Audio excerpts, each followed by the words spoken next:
Alright, you ever wondered how some people just make insane gains in the shortest amount of time possible? Or even better, they don't even go to the gym and they're more jacked than you after 1 or 2 years of training. Well, today we're gonna talk about that, what the heck dark chocolate has to do with it, and how you can use it to make some better gains yourself. Stay tuned. But first, welcome to the video. My name is Tim and I like talking about all kinds of ways that make you function better in the gym physically, but also cognitively and mentally. I also study systems biology, which means I always try and bring the molecular science side of things into it as well. But now let's get started. Now the pictures from the beginning are from guys that actually have a myostatin deficiency. Now myostatin is, on the one hand, of course, the gene, but out of that gene your body makes a protein, and that protein is then called myostatin. Now myostatin has a few functions, but for the purpose of this video, we're going to talk about how it suppresses muscle growth and how it increases fat gain. Now that sounds pretty bad at first, and you might be wondering, like, why does your body produce such protein? Doesn't really help you, right? Well, evolutionarily speaking, there might be some reasons related to energy expenditure. Like if you don't have a fridge at your disposal 24/7, might actually pay off to, have a little less muscle mass because that consumes energy, and instead have a bit more energy storage in form of fat. Nowadays, obviously, the situation is a little different, and you might want to reduce myostatin. Now, obviously, myostatin is encoded in your gene. Now, you can't edit your genes, or at least I wouldn't recommend it. So what can you do? Myostatin has a counterpart, another protein, and that protein can really suppress the function of myostatin. In fact, these two hold each other in balance so that you can gain muscle mass, but it's never going to be excessive. That other protein that stops myostatin from working, it's called follistatin. Now, you might be wondering, of course, how can you increase follistatin? Now, luckily, there seems to be a way to reduce myostatin by increasing follistatin. How do we do it? Well, we need to ingest something called epicatechin. Epicatechin is a flavonoid that's present in quite a lot of foods you probably eat on a daily or at least on a regular basis. And there are some studies that actually outline how it can increase the follistatin to myostatin ratio, so it can tip the scale in your favor. The first study actually used 150 milligrams of epicatechin per day. Now, obviously, with that particular study, there were also problems. It was only based on 6 people. On top of that, they were middle-aged, not really active. There was no placebo control. But the interesting part here, nonetheless, is that this intervention was just getting 150 milligrams of epicatechin. Or what if you strength train like you do, and you supplement with epicatechin, or you eat foods rich in epicatechin? Now, that study has actually been done, and the results have shown that strength training plus epicatechin supplementation through food or supplement is actually more effective than just strength training. Which means if you combine the two, then you might as well get a bit of an extra edge. Now the obvious question, where do you get epicatechin from? Now, the amount that the first study used was 150 milligrams.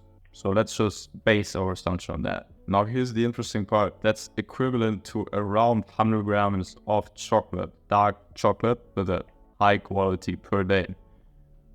Now 100 grams of chocolate, I don't know about you, but I can eat that easily. And I actually do on a regular basis.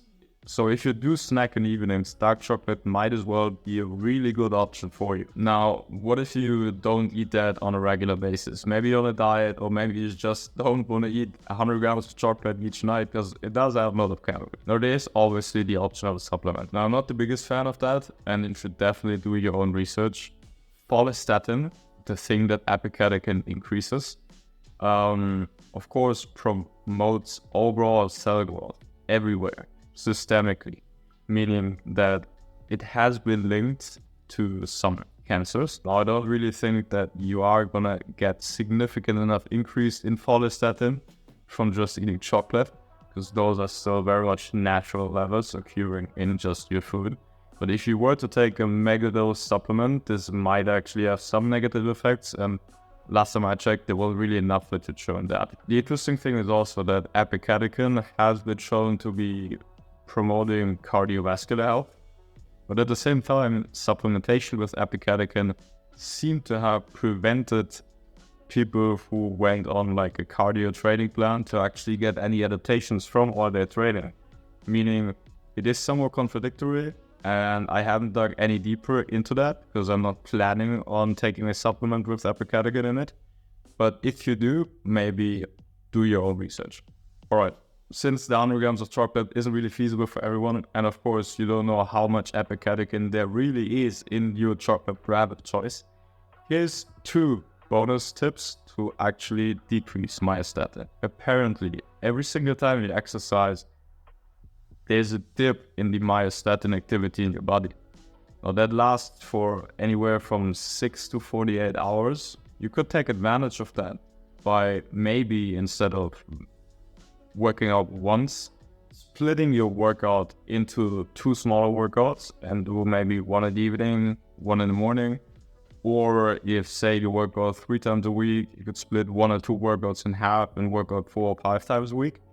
That could actually cause more myostatin dips over the course of a week or a day, which might just help you a little bit with your gains. I don't think there's any real research on this that confirms this, but you know what, it might just be worth trying out. Now, the second way to reduce myostatin is probably my favorite, because I know lots of you don't want to hear this, but cardio does not kill your gains. In fact, there is some research that shows that cardiovascular activities can reduce myostatin by as much as 37%. So that means if you incorporate some cardio into your routine on a weekly basis, and you keep that going over a few weeks, you might as well just decrease myostatin in probably the healthiest and most natural way to you. If you pair that with more frequent resistance training and some dark chocolate, I think you're really on the way of reaping the most rewards from what your genes have given you.